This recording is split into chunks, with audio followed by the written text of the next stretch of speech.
Hello বন্ধুরা, কেমন আছো সবাই? আশা করি তোমরা সবাই খুব ভালো আছো। তো কালকে আমি আমাদের বাড়ির কাছে একটা মহাদেবের মন্দিরে পুজো দিতে গেছিলাম।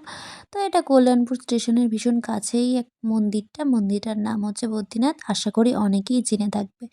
তো কালকে প্রচণ্ড ভিড় হয়েছিল, যেহেতু আমি একা গেছিলাম পুজো দিতে, সেই জন্য পুজো দেওয়ার ভিডিও করাটা হচ্ছিল না ঠিকঠাক। তারপর আমি পুজো দিয়ে এসে এই ভিডিওটা করেছি। আর এটা না ভীষণ জাগ্রত একটা মন্দির।